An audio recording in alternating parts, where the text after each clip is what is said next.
Hello दोस्तों, नमस्कार। स्वागत है एक बार फिर से आप सभी के अपने प्रिय चैनल पर। दोस्तों आपको बता दें, जो अभी की इजराइल से लेकर बड़ी खबर, जहां इजरायली हमास युद्ध के बीच तुर्की के राष्ट्रपति एर्दोगन ने की है अमेरिका ऑस्ट्रेलिया की बड़ी ही तीखी आलोचना, जो अभी तक किसी भी देश ने नहीं कही होगी। जी हाँ दोस्तों, जो बाइडेन को लेकर बड़ी बात कह दी है राष्ट्रपति एर्दोगन ने। बताएंगे दोस्तों क्या कहा उन्होंने ऐसी बात। साथ ही आपको अगली खबर में बताएंगे, जहां पर इजराइल ने फिर किया है गाजा पर एक और हमला। 6 मंजिला इमारत सेकंडों में धराशायी हो गया। जी हाँ दोस्तों, इस बार किसको केंद्र बनाया गया है ये भी आपको बताएंगे दोस्तों। उससे आगे बताएंगे, जहां पर लेबनान इजराइल पर दाग रहा था गोला, उसके ऊपर ही जाकर गिरा। फिर क्या हुआ दोस्तों ये भी बताएंगे आपको। साथ ही बताएंगे, जहां पर इजराइल के खिलाफ पाकिस्तान के विदेश मंत्री ने संसद में कर डाला ये ऐलान। क्या ऐलान किया है वो भी बताएंगे आपको। उससे आगे दोस्तों आपको बताएंगे, जहां इजराइल पर अमेरिका ने बड़ा फैसला लिया है दोस्तों। अब फिलिस्तीन में मचने वाली है भारी तबाही। जी हाँ दोस्तों, क्या फैसला लिया गया है अमेरिका की तरफ से बताएंगे आपको। साथ ही उससे आगे बताएंगे, जहां इजराइल के समर्थन में अमेरिका में रह रहे भारतीयों ने कर दी है बड़ी रैलियां।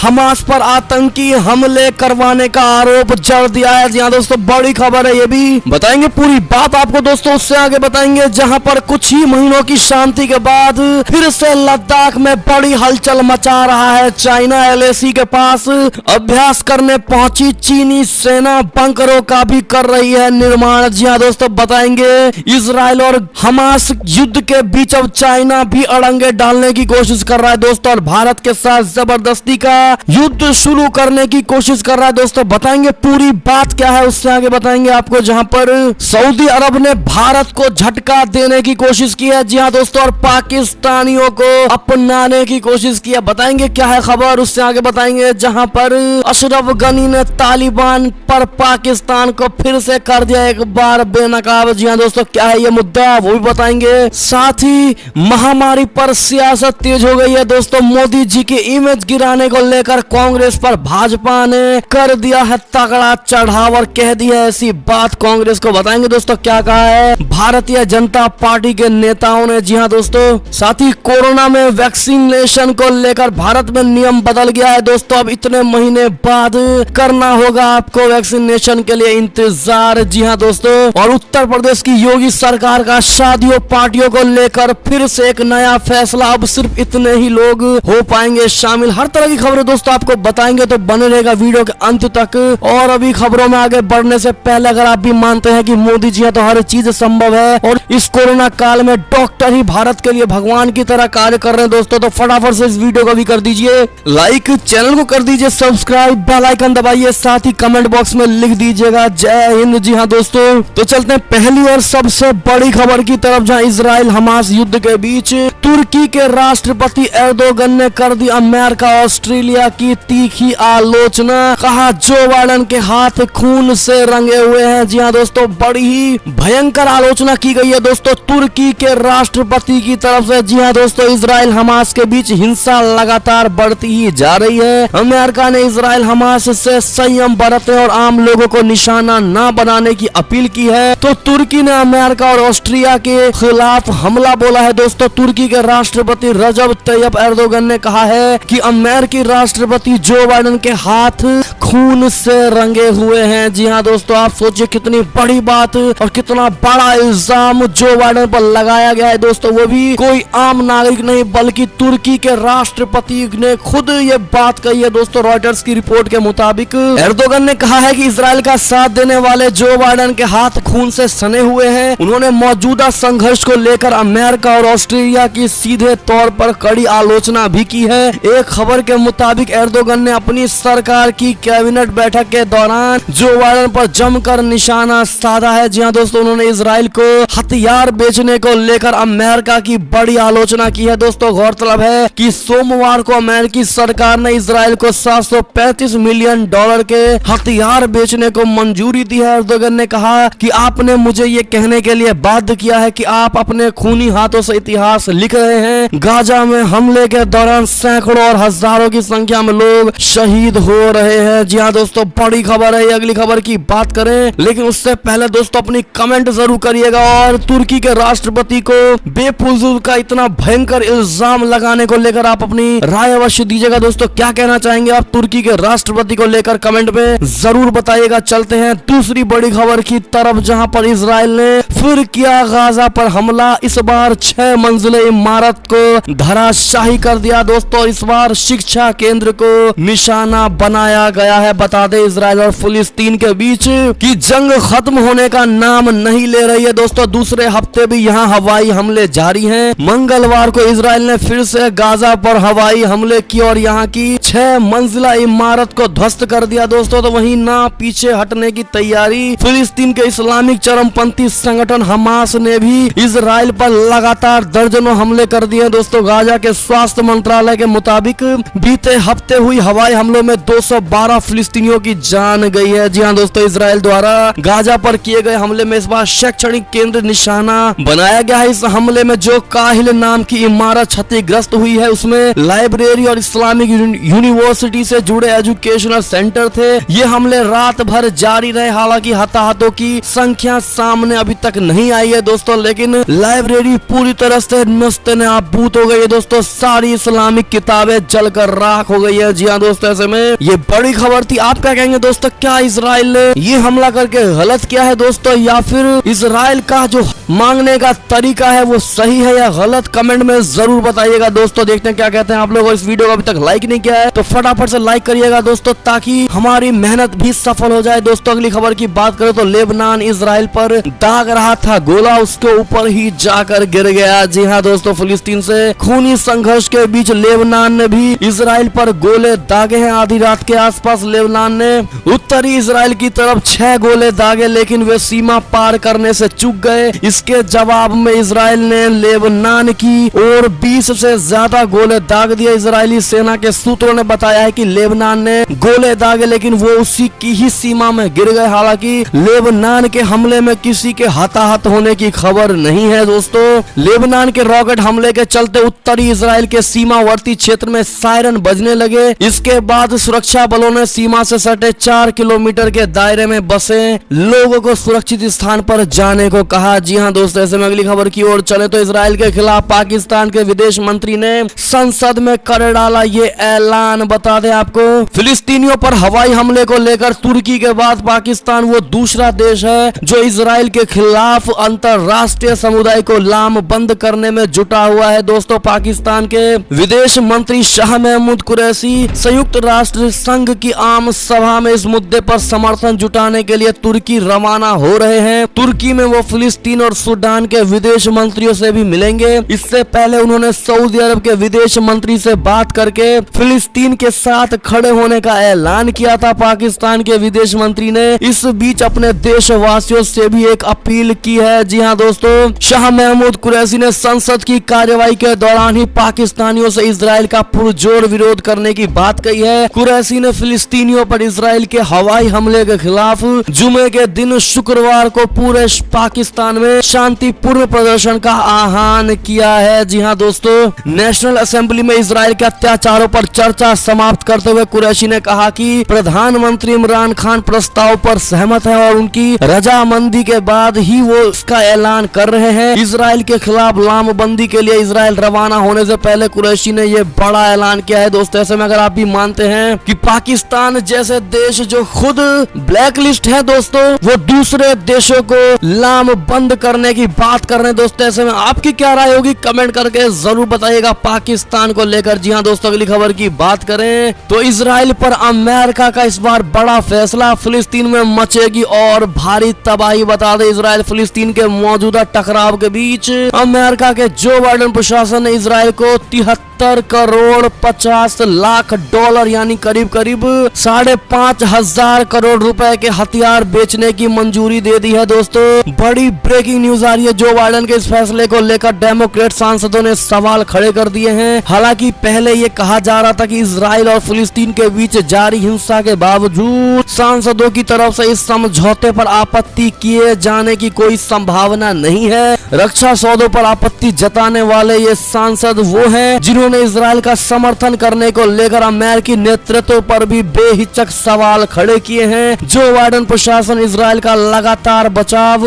कर रहा है दोस्तों। अमेरिका अमेरिका ने रविवार को संयुक्त राष्ट्र सुरक्षा परिषद में इजराइल फिलिस्तीन के संघर्ष पर तीसरी बार बयान जारी होने से रोका है। जी हाँ दोस्तों, ऐसे में अमेरिका का इजराइल के प्रति ये बड़ा फैसला दोस्तों आप किस नजरिए से देखते हैं इसको? क्या भारत को भी खुलकर इजराइल का समर्थन करना चाहिए? दोस्तों कितने भाई बहन ये बात मानते हैं कमेंट में जरूर बताइएगा। चलते अगली खबर की तरफ, लेकिन उससे पहले आप चैनल पर नए हैं दोस्तों और चैनल को अभी तक सब्सक्राइब नहीं किया तो कृपया करके सब्सक्राइब कर लीजिएगा। अगली खबर की बात करें तो इजराइल के समर्थन में अमेरिकी सरकार के साथ साथ अब वहां रह रहे अमेरिकी भारतीयों ने रैलियां निकाली है दोस्तों। हमास पर आतंकी हमले करने का भी आरोप लगाया है। बता दें हमास के साथ इजराइल के मौजूदा संघर्ष के दौरान शिकागो में बड़ी संख्या में भारतीय अमेरिकी लोग इजराइल के समर्थन में सामने आए हैं। हमास पर उन्होंने यहूदी समुदाय के खिलाफ आतंकवादी हमले करने का आरोप लगाया है। सप्ताह के अंत में शिकागो क्षेत्र में भारतीय अमेरिकियों ने यहूदी समुदाय के साथ अपनी एकजुटता दिखाने के लिए 2 रैलियां की हैं। जी हां दोस्तों, भारतीय अमेरिकी नेता डॉक्टर भरत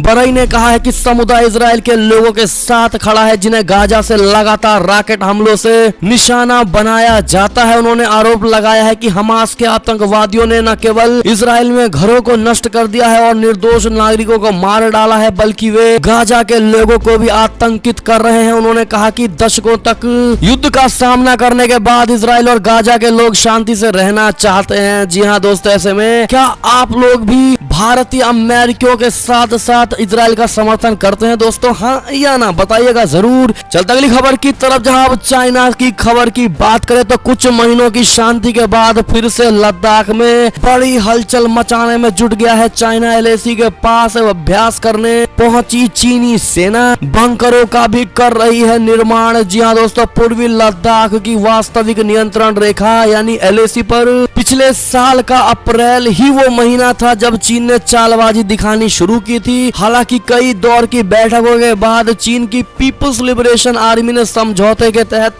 कई इलाकों से डिसएंगेजमेंट यानी अपने सैनिकों को जरूर हटाया था, लेकिन एक बार फिर से सीमा के पास हरकत शुरू हो गई है दोस्तों। दरअसल चीनी सेना ही भारतीय सेना चीनी सेना पूर्वी लद्दाख के डेप्थ इलाकों में अपनी ओर सैन्य अभ्यास कर रही है। इस अभ्यास को देखते हुए ही भारतीय सेना भी पूरी तरह से अलर्ट हो गई है दोस्तों और किसी भी हरकत का जवाब देने को तैयार है। जी हाँ दोस्तों, सूत्रों ने बताया है कि चीनी कई सालों से इन इलाकों में आ रहे हैं जहां वे गर्मी के समय में अभ्यास करते हैं। पिछले साल भी वे अभ्यास की आड़ में इन क्षेत्रों में आए थे और यहां से पूर्वी लद्दाख की ओर आक्रामक रूप लेते हुए चले गए थे दोस्तों। उन्होंने आगे बताया है कि चीनी सैनिक अपने पारंपरिक इलाकों में है और वो कुछ स्थानों में 100 किलोमीटर की दूरी पर मौजूद है। सूत्रों ने यह भी बताया है कि ये बात काफी महत्वपूर्ण है क्योंकि पैंगोंग क्षेत्र के दोनों ओर से पीछे हटने के बाद हॉट स्प्रिंग गोगरा हाइट्स को लेकर चीनी पक्ष से लगातार बातचीत चल रही है। जी हाँ दोस्तों, ऐसे में हमारी भारतीय सेना भी पूरी तरह से अलर्ट हो गई है दोस्तों और चाइना के हर मंसूबों का मुकुल जवाब देने के लिए डट कर खड़ी है। और सबसे इंटरेस्टिंग बात दोस्तों भारतीय सेना की क्या है आपको बता दें, उन्होंने कह दिया है कि अगली बार अगर चाइना की तरफ से छोटी सी भी गलती या कोई भी हरकत होती है तो भारत उस छोटी सी हरकत को भारी और बड़ा बना करके चाइना को घर में घुसकर मारेगी। जी हाँ दोस्तों, ये भारतीय सेनाओं का प्रण है। ऐसे में अगर आप भी भारतीय सेनाओं के हर फैसले का और उनकी ताकत का दिल से समर्थन करते हैं दोस्तों और आपको इतना विश्वास है अपनी भारतीय सेनाओं पे, तो हमें 100% यानी 100% विश्वास अपने भारतीय सेनाओं पर एक कमेंट में भारी मात्रा में लिखिएगा दोस्तों। चलते अगली खबर की ओर, जहां पर इजराइल में फंसे इंडियन रिसर्चर्स की मदद को आगे आया क्रिकेट क्लब। सुरक्षित ठिकाने की तलाश में थे ये स्टूडेंट्स। जी हाँ दोस्तों, अगली खबर की बात करें तो मध्य पूर्व में तनातनी के बीच ईरान ने भारत को दिया बड़ा झटका। जी हाँ दोस्तों, इजराइल फिलिस्तीन में चल रहे संघर्ष की वजह से पूरे मध्य पूर्व में तनाव की स्थिति बनी हुई है दोस्तों। हर देश अपना अपना पक्ष चुन रहा है, लेकिन भारत के लिए कोई भी पक्ष चुनना इतना आसान नहीं है। ईरान लंबे समय से मध्य पूर्व में भारत के साथ खड़ा रहा है, लेकिन हाल के दिनों में बदली वैश्विक परिस्थितियों में ईरान और भारत की भी दूरियां बढ़ गई हैं दोस्तों। सोमवार को ईरान ने भारत के लिए एक ऐसा फैसला लिया है जिसे दोनों देशों के संबंधों के लिए झटके के तौर पर देखा जा रहा है। जी हाँ दोस्तों, ईरान की मीडिया रिपोर्ट्स के मुताबिक ईरान ने विशाल गैस फील्ड फरजाद बी के विकास की परियोजना अपने देश की एक कंपनी को दे डाली है दोस्तों। भारत इस गैस फील्ड के विकास की परियोजना को हासिल करने के लिए लंबे समय से प्रयास कर रहा रहा था। भारत की सरकारी कंपनी ONGC विदेश लिमिटेड ने ही फारस की खाड़ी में फरजाद बी गैस फील्ड की खोज की थी और ये भारत और ईरान के ऊर्जा क्षेत्र में सहयोग के लिहाज से भी अच्छी खबर नहीं है। जी हाँ दोस्तों, इस पर आपकी क्या राय होगी कमेंट में जरूर बताइएगा। अगर आप भी मानते हैं कि ईरान एक मुस्लिम देश है और भारत इजराइल को सपोर्ट करने वाला है दोस्तों, इसको देखते हुए ईरान ने भारत के खिलाफ ये साजिश रची है, तो आप भी कमेंट सेक्शन में यही एक कारण हो सकता है जरूर लिखेगा दोस्तों, या आपको अगर कोई अन्य कारण लगता है तो कमेंट में जरूर बताइएगा। विस्तार से चलते हैं अगली खबर की तरफ, जहां अमेरिका से टला कोरोना का संकट, अब अन्य देशों को वैक्सीन देंगे जो बाइडन। 2 करोड़ डोज देने का वादा कर दिया है जो बाइडन ने। जी हाँ दोस्तों, इसमें होने वाला है भारत को भी बड़ा फायदा। जी हाँ दोस्तों, ऐसे में थैंक यू जो बाइडन जरूर कह दीजिएगा। अगली खबर की बात करें तो भारतीय नेवी यानी इंडियन नेवी से जुड़ी बड़ी खबर, जहां नौसेना को परमाणु हथियारों से लैस 6 पनडुब्बियों की है जरूरत, जिसको लेकर सरकार से मांगी गई है इजाजत। जी हाँ दोस्तों, चीन और पाकिस्तान जैसे पड़ोसी देशों के साथ जारी तनाव के बीच देश की तीनों सेनाएं अपने अपने मोर्चे पर मजबूती से डटी हुई है। इसी बीच भारतीय नौसेना को परमाणु हथियारों से लैस 6 पनडुब्बियों की जरूरत है। भारतीय नौसेना ने प्रशांत महासागर में बदलते रणनीतिक परिदृश्य को देखते हुए कैबिनेट कमेटी ऑफ सिक्योरिटी यानी CCS की ओर से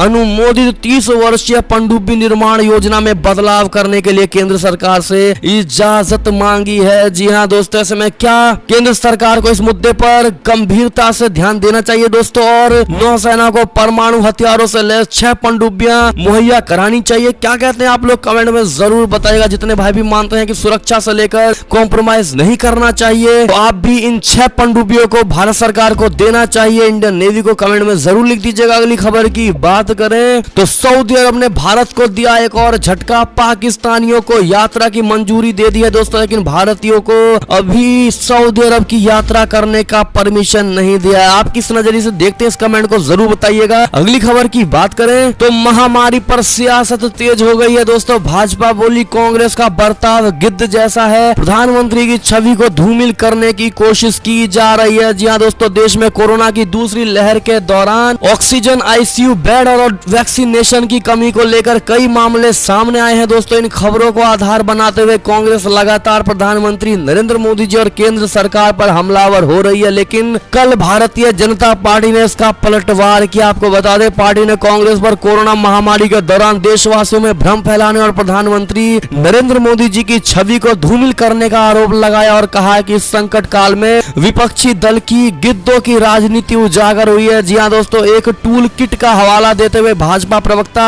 संबित पात्रा ने आरोप लगाया है कि कोरोना के समय जब पूरा देश महामारी से लड़ रहा है तो कांग्रेस ने अपने राजनीतिक स्वार्थ के लिए भारत को पूरे विश्व में अपमानित और बदनाम करने की कोशिश की है। जी हाँ दोस्तों, ऐसे में आप विपक्ष को क्या जवाब देना चाहेंगे दोस्तों, कमेंट में जरूर बताइएगा। जो विपक्ष भारतीय प्रधानमंत्री की छवि को धूमिल करने की कोशिश कर रहे हैं दोस्तों, ऐसे में आप क्या कहेंगे दोस्तों? क्या आपको नहीं लगता कि मोदी जी की छवि धूमिल करने का अर्थ है खुद की छवि को धूमिल करना? अपनी राय अवश्य दीजिएगा। एक और खबर की ओर चले तो राजस्थान कांग्रेस में फिर बढ़ गई है रार। सचिन पायलट गुट के सीनियर विधायक ने दिया इस्तीफा, अशोक गहलोत पर भी कड़ा निशाना। जी हाँ दोस्तों, राजस्थान कांग्रेस में एक बार फिर से सचिन पायलट और अशोक गहलोत गुट के बीच मतभेद उभर कर सामने आया है। सचिन पायलट गुट के नेता हेमा राम चौधरी ने विधायक पद से इस्तीफा दे दिया है। राज्य में मंत्री रहे और पूर्व नेता प्रतिपक्ष हेमा राम चौधरी ने मुख्यमंत्री अशोक गहलोत और विधानसभा स्पीकर को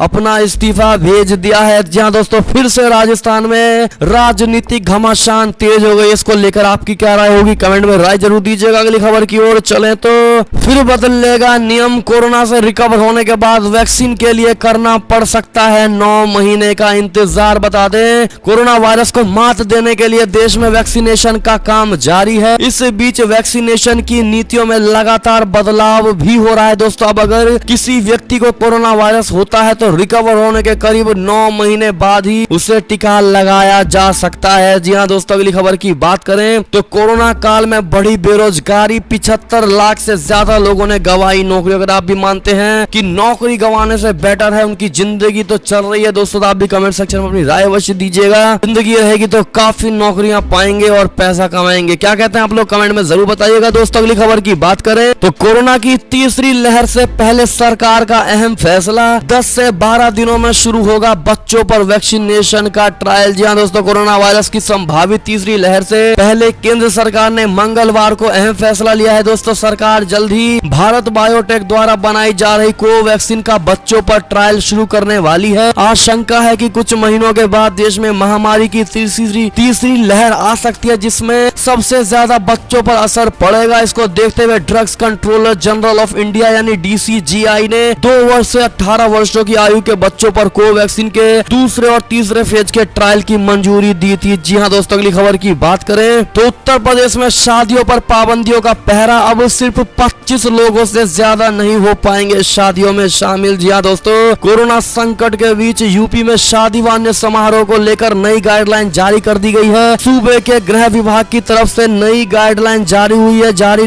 दिशा निर्देशों यानी गाइडलाइंस के मुताबिक एक समय में अधिकतम 25 लोगों की ही मौजूदगी की अनुमति दी गई है। शादी समारोह व अन्य आयोजनों को लेकर यह दिशा निर्देश जारी किया गया है। इसके अलावा सभी आयोजनों में मास्क समेत कोविड प्रोटोकॉल का पालन अनिवार्य होगा। जी हाँ दोस्तों, ऐसे में अगली खबर की बात करें तो डॉक्टर के अग्रवाल की कोरोना से निधन हो गया है। दोस्तों, वो खुद मुंह में ऑक्सीजन लगाकर करते थे मरीजों का इलाज, मरीजों की मदद, लेकिन खुद हार गए कोरोना से जिंदगी। जी हाँ दोस्तों, बड़ी खबर है। ये भी इंडियन मेडिकल एसोसिएशन के पूर्व निदेशक और हार्ट केयर फाउंडेशन के प्रमुख एवं पद्मश्री डॉक्टर के अग्रवाल का सोमवार देर रात कोरोना संक्रमण के चलते निधन हो गया है। दोस्तों, वे पिछले कई दिनों से एम्स के ट्रामा सेंटर में भर्ती थे। 3 दिन पहले ही तबियत बिगड़ने के चलते उन्हें वेंटिलेटर सपोर्ट पर रखा गया था। उनका निधन चिकित्सा जगत के लिए बहुत बड़ी क्षति है। जी हाँ दोस्तों, अगर आप भी उनके इस निधन को मानते हैं भारत के लिए सबसे बड़ी क्षति, तो कमेंट सेक्शन में उनको श्रद्धांजलि जरूर दीजिएगा। दोस्तों, डॉक्टर के अग्रवाल को दिल से हमारी श्रद्धांजलि और ओम शांति कमेंट सेक्शन में भर के लिखिएगा दोस्तों, ताकि उनकी आत्मा को भगवान शांति दे। और के अग्रवाल डॉक्टर के बारे में आपकी क्या राय होगी दोस्तों, किस प्रकार के व्यक्ति थे, कमेंट में जरूर बताइएगा। देखते हैं भारत की जनता क्या